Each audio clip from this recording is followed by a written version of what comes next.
Number one thing you're doing wrong with your marketing and how you can fix it. You can make that all better. Kirsten, what is the number one thing people are doing wrong with their marketing? Not taking advantage of video marketing. The reality is every single platform wants video content. Google, YouTube, Facebook, Instagram, LinkedIn, they all want video content. And as a business owner, if we're not creating that content and someone else is, it means they're going to be put in front of our ideal clients instead of us. So it's really important to figure out how to add video marketing to your business. And we're going to talk about some different ideas today. And we love video. We're a little bit biased. Personally, I don't like to write. So even using AI tools to write content, I don't like to write long form blog posts. So for me, video content is just easier. So that's one of the reasons why I've always liked it so much. I'm not a big fan of video myself, like being on video. It took a long time for me to get comfortable on video, and especially recording videos, because I am not as eloquent as Kirsten is when it comes to just being able to off the cuff speak about a topic, or just writing a few thoughts down and then elaborating on them. That little green light goes on, I go, if you are fearful of video for whatever reason, you're not comfortable, I don't think there are many people who really are comfortable in the beginning doing video. You're not alone. And just know that there are ways to make it a lot easier than what you might think. So let's start off talking about search. I think there was a quote or something that said 68% of everything that people do on the internet starts with a search. So as a business owner, you may have been trying for years to make sure your website was SEO rich, so that you would get traffic to your website. Video marketing can help you get traffic, not just to your YouTube channel, but also to your website, because we're going to talk about creating SEO rich content so that when people are asking questions, your videos are coming up, and that's how people are going to find you. Google is the largest search engine out there, and it owns the second largest search engine, which is YouTube. So perhaps we should start talking about YouTube videos. Jeannie, what do you think? Yeah, absolutely. Even if you're just starting out on YouTube, if you just have a brand new channel, if you set up your title, your tags, your description, all the things that you can do for your video, if you do that properly, there's no reason why you couldn't come up first in the search. And that's a really, really powerful thing, because you're competing with a lot of people, but if you've got the right topics that are things that your people are looking for, then there's no reason why you can't come up on the first page, which is so fabulous. How many people are going to find you? Yeah, I think it's amazing because YouTube does still favor, small channels in a lot of ways. I mean, once people have hundreds of thousands of subscribers, they're kind of on autopilot as far as growing. But YouTube is smart enough to know that if it helps the smaller channels get traction, then that's just more content going onto YouTube. And remember, both Google and YouTube are advertising platforms. So they want as many people as possible staying on YouTube, watching as many videos as possible, because that's how they run ads. And by helping smaller channels, startup channels get in front of people, it means that they have another channel that's going to be successful, another channel that they can run ads on, and just another way for them to make money. So you definitely want to take that into consideration, that you don't have to be a big player. You just have to get started. So like Jeannie said with YouTube, you want to start off with an SEO rich video and title. And there's lots of different ways that you can create YouTube videos. For example, Jeannie and I are doing this presentation today, or this conversation today with you guys live here on Facebook, but it's actually going to be repurposed onto YouTube. So this video will be actually a video for us that will be evergreen, that will be on YouTube forever and ever. And that's just one way that we create content. Another way is you can create talking head videos. That's just where you're sitting there sharing information about a topic that your people are looking for. Another thing that I think is really important for us to point out about YouTube, it is the largest podcasting platform out there. And more people enjoy listening to information. So maybe they're not watching the video, they're doing the dishes or they're driving and they're just listening. So you can create a podcast style video. So there is a way for everyone to find a place on YouTube where their content is being created that feels authentic to them and makes them feel like they can get their message out in a very comfortable way. I want to add to that. A lot of the topics that you can talk about on YouTube and on your YouTube channel are things that you talk about all day long, whether it's to your prospects or to your clients, explaining to them, here's why we do this, and here's why this makes sense, and here's what I recommend for you. These are things that are natural to you, and you just assume that people know, because we forget sometimes how much we know as business owners. So don't feel like you've got to reinvent the wheel or talk about something that is completely earth-shattering, no one's ever heard before. That's really not the point of having a YouTube channel. It's more about just letting people know how you might be able to help them, sharing experiences, sharing tips and resources, and they're going to decide if you are the best fit for them much more easily by seeing you talking and presenting than they would if they read something that you did or just saw a picture of you. Yeah, it really sets you up as the authority. Absolutely. People start watching your video. If they're interested in how you teach and how you relay information, they'll binge watch your videos, and then they start to feel like they really know you, and they really start to see you as the expert or the authority in that topic that they need help with. It's really that simple. It's fabulous. But basically, it's just making sure that what you're putting out there is what people are looking for, matching. That's what YouTube is trying to do. That's what Google's trying to do. Make sure that the content you're putting out includes wording that people are searching for. Yeah, because if you think about it, people don't have to search on YouTube to find your video. They can start a search in Google. And I don't know if you guys have searched for something, but all of a sudden YouTube videos come up. So they don't have to search on YouTube to find your content. They can search in Google. And like Jeannie said, there are some tools and some tips and some tricks that we teach on how to make sure you are very easily creating SEO rich content. And of course, we also train the virtual assistants on SEO and how to do all of that. So once you understand it and become consistent with it, it gets a lot easier. So let's talk about short form content, because I think a lot of people think that short form content can replace long form content. And that's not necessarily the case. I think Gary Vee said it best when he said, short form video is the gateway to long form video. And so if you think about it, whether you've taken your YouTube video and pulled out clips of that video and used them as short form videos for Instagram stories or for TikTok or wherever you choose to use them, you're taking little clips of that larger video. If someone finds that on social, there's a good chance they will go and watch the entire video on YouTube if they find it compelling enough and if it's answering a question that they have. So I love that short form video is a gateway for long form video. Absolutely. And sometimes it's not just they want to go to your YouTube channel to watch the full video. Maybe they felt like, wow, I could really learn a lot from this person, or I'm really interested in what they're talking about, or they just give off a really warm, friendly vibe. I want to go and see what else they're talking about. So lots and lots of ways that short video can encourage people to want to go and see you and see your long form videos. There's two ways we really recommend creating short form video. And the first is having your virtual assistant pull clips from your long form video. So making sure that you're repurposing that video. But the other thing is, obviously YouTube has shorts now. And so they want you to turn that camera up and shoot some shorts. And that's really easy because a short is less than 60 seconds. It doesn't have to be a full 60 seconds. So it's a great way for you to get on there and just put bite-sized information on there. So we joke that whatever YouTube and Google want us to do, we should probably do it, right? It's a free platform for us. In fact, it's a platform that will eventually get monetized and paid to produce content on, but we need to figure out what the rules are and play by those rules. So along with creating your long form content, you do want to create some short form content that can be used on TikTok and YouTube and Instagram. And that's just a matter of having a content strategy. So having a solid long form and short form content strategy that works together is where the magic really happens. And when we think about YouTube videos, whether it's a YouTube short or it's a long form video on YouTube or it's a podcast on YouTube, that content is what we refer to as evergreen, meaning that when you post it, it's going to be there. It's going to be searchable for years and years and years.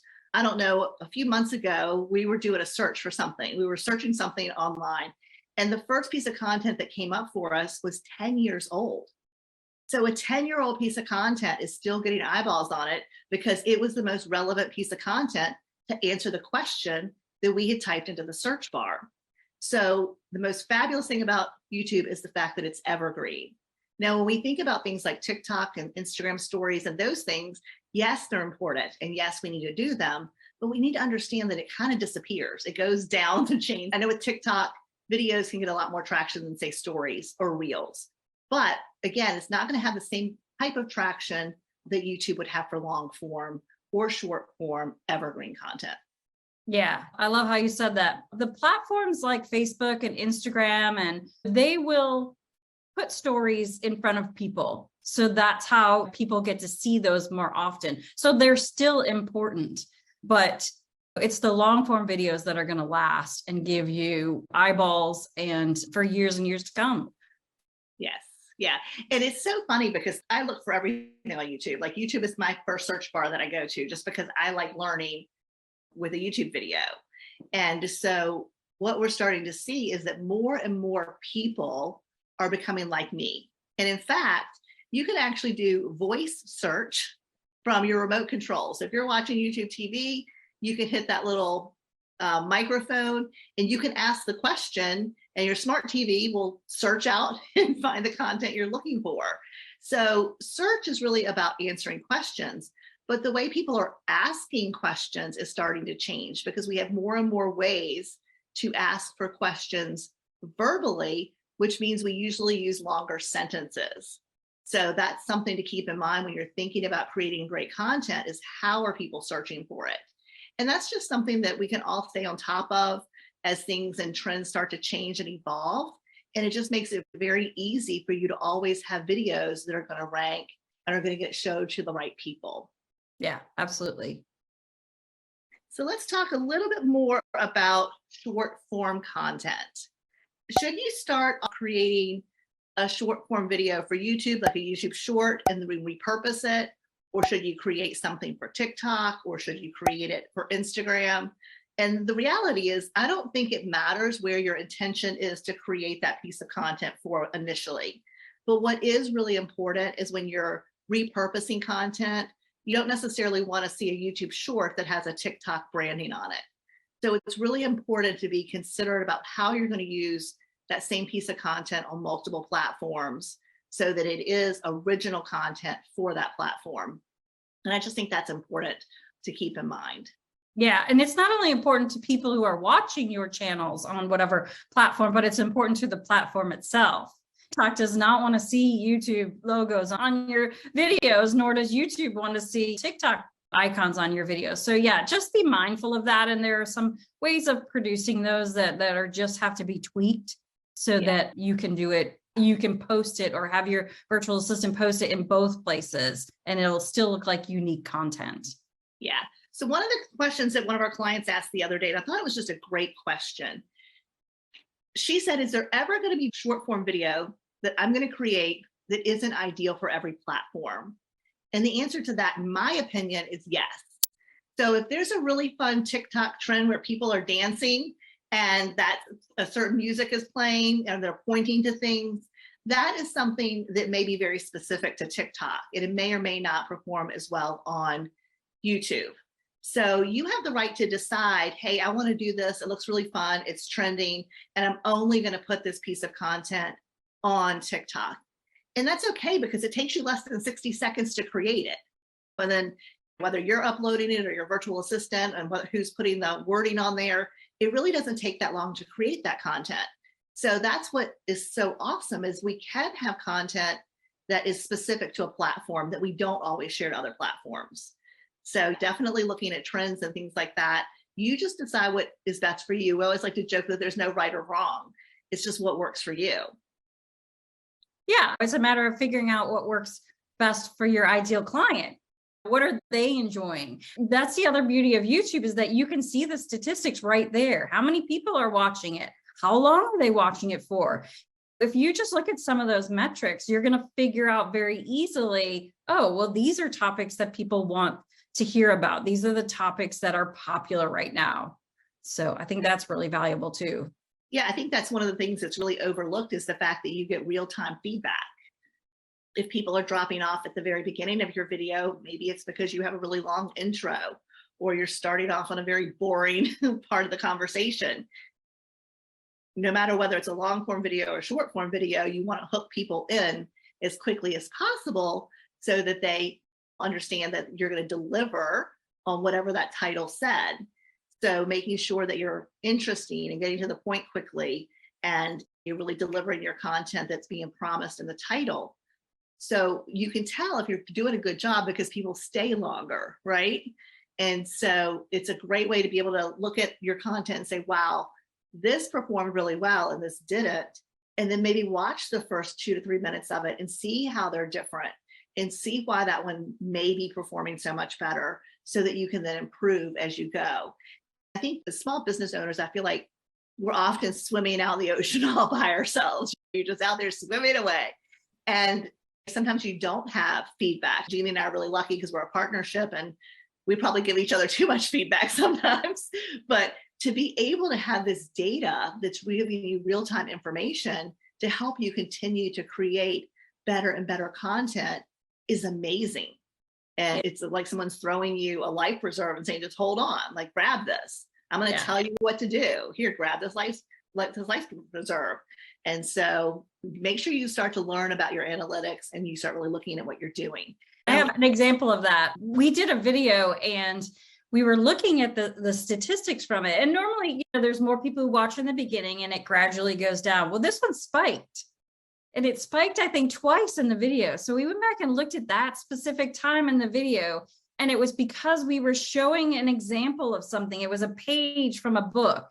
And so people were rewinding it and looking because they wanted to see exactly. I think it was one of our planners, our dream catcher, or the Dragon Tree planner. Yeah, the planner. And we were showing a page from the planner and they wanted to see it. So I thought that was fascinating that, oh, okay, well, people want to see examples of what we're talking about. So I just thought that was great insight that we never would have thought about on our own. Right. Yeah. And so we add more examples and things that we can show now that people can watch, especially in Jeannie's like tutorial videos, which get a lot of watch time and a lot of views because she's teaching something. And they will often rewind on that as well, because sometimes they're doing it along with her. So yeah, it's just all this fascinating information that you have at your fingertips, which is just a beautiful thing. Definitely. So Kirsten, let's talk about podcasts. Yeah, YouTube is the #1 podcasting platform. So for all of you who've thought about starting a podcast, it really makes sense to start off with a video podcast, and then your virtual assistant just strips the audio away and then goes ahead and places that on all of your typical podcasting platforms. But I can't think of any reason why you wouldn't start with a video podcast, right? So if you know that YouTube's the #1 platform for podcasting, and that the only thing different is you have to record yourself on screen rather than just recording audio, to me, it kind of seems like a no-brainer to just go ahead and make it a video podcast. And I think for a lot of people, they may end up just kind of starting off with YouTube videos with their intention of eventually turning them into podcasts, like actually stripping the audio and moving it.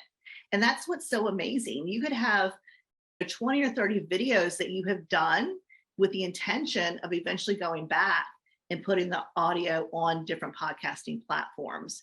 But you don't have to do it all at one time. I think that's the other thing that's really magical, is that you don't have to do everything perfectly right away.